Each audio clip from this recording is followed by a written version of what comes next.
বর্তমানে ফেসবুক বন্ধ আছে, এইটা কিন্তু আমরা ফেসবুক থেকেই জানতে পারছি। আবার আমরা কবে নাগাদ ফেসবুক চালাইতে পারবো ওইটা আমরা জানতে পারবো 31শে জুলাইয়ের পরে। আজকের নিউজ, এই নিউজটাও কিন্তু আমরা ফেসবুকেই পাইছি। এইদিকে আমাকে বাংলাদেশের ফেসবুকের সিইও মার্ক পলকবার্গ, সে কিন্তু প্রথম থেকে তার ভেরিফাইড ফেসবুক পেজে একের পর এক পোস্ট দিয়ে যাইতেছে।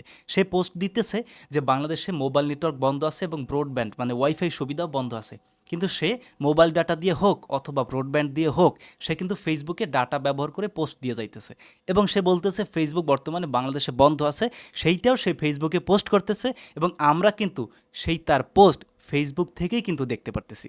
মানে বিষয়টা হাস্যকর না? বর্তমানে বাংলাদেশে ফেসবুক সার্ভার একদম ডাউন করে দিয়েছে মার্ক পলকবার্গ, যেহেতু সে ফেসবুকের সিইও বাংলাদেশের। আসলে কিন্তু বাংলাদেশে ফেসবুক সার্ভার ডাউন করলেও, বাংলাদেশ থেকে ফেসবুকে ঢুকতে না পারলেও ইন্দোনেশিয়া কিন্তু ফেসবুক এখনও চলে, ইন্দোনেশিয়ায় ফেসবুক এখনও বন্ধ হয় নাই, আমেরিকায় কিন্তু ফেসবুক চলে, মিডল ইস্টে ফেসবুক চলে, পশ্চিমা বিশ্বে কিন্তু ফেসবুক চলে। আমরা তো আসলে ব্যাংক থেকে বা ব্যাংকের মাধ্যমে কিন্তু ফেসবুকে আসি নাই, আমরা তো আসছি হুন্ডির মাধ্যমে ফেসবুকে। তো সে কিন্তু বাংলাদেশ থেকে ফেসবুক সার্ভার ডাউন করে রাখতে পারছে, কারণ তার হাতে ক্ষমতা এইটুকুই আছে। অন্যান্য দেশের কিন্তু ফেসবুক সার্ভার কিন্তু ডাউন করতে পারে না, যার কারণে আমরা অন্যান্য দেশের ভিপিএন ব্যবহার করে কিন্তু ফেসবুকে ঢুকতে পারতেছি সে অনেক আগে থেকে। এখন আমরা কিন্তু ফেসবুকে আসছি ভিপিএন ব্যবহার করে। এইদিকে আবার পলকবার্গ, সে আবার তার ফেসবুকে পোস্ট করতেছে যে ভিপিএন ব্যবহার করবেন না, ভিপিএন ব্যবহার করলে কিন্তু আপনার আইডি বা আপনার তথ্য চুরি হওয়ার সম্ভাবনা থাকে, আপনার আইডি কিন্তু রিস্কের মধ্যে থাকবে। এখন ভাই, ফেসবুক তো বন্ধ বাংলাদেশে, তো আপনি যে এই ভিপিএন ব্যবহারে আমাদেরকে নিষেধ করলেন, সেই ভিপিএন ব্যবহার না করে আপনি কীভাবে ফেসবুকে পোস্ট করলেন? নাটক কম করো প্রিয়, তুমি যে ভিপিএন ব্যবহার করো ওইটা তোমার ফেসবুকের পোস্ট দেখলেই বোঝা যায় প্রিয়। প্রথমে বলছিল যে ইচ্ছে করে পরিস্থিতি বুঝে তারপরে মোবাইল নেটওয়ার্ক বন্ধ করে দেওয়া হয়েছে, পরবর্তীতে আবার বলতেছে সন্ত্রাসীরা ডাটা সেন্টারে অগ্নি সংযোগ করছে যার কারণে ইন্টারনেট সেবা বন্ধ করা হয়েছে বা বন্ধ হয়ে গেছে। এখন আবার বলতেছে যে না, ইন্টারনেট বাংলাদেশ থেকে একা একা বন্ধ হয়ে গেছে। এখন পুলিশ যদি আপনারা ধরে, এরপর আপনি যদি আপনার ফোন চেক করে যদি বলে যে তুমি এই আন্দোলন নিয়ে পোস্ট করছো কেন, তখন তো আমরা বলব যে ভাই এটা তো একা একা পোস্ট হয়ে গেছে।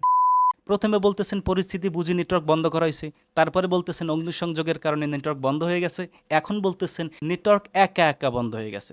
মানে ওই যে একটা গান আছে না, পরে না চোখের পলক কি তোমার মিথ্যার ঝলক।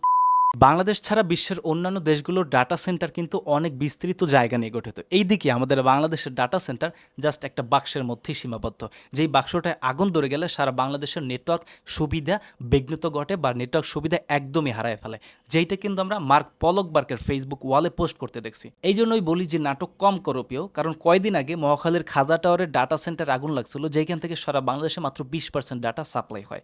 সেই 20% ডাটা সাপ্লাই হয় যেখানে, সেইখানে আগুন লাগার কারণে সারা বাংলাদেশে কিন্তু ওয়াইফাই সুবিধা কিন্তু বিঘ্নিত হয়েছিল।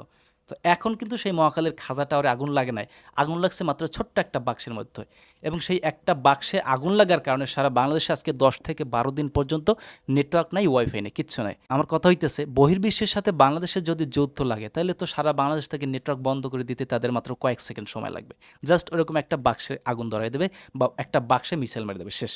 তো আমাদের বাংলাদেশ ভবিষ্যতের জন্য আসলে কতটা সুরক্ষিত সেটাও কিন্তু চিন্তা ভাবনা করা উচিত।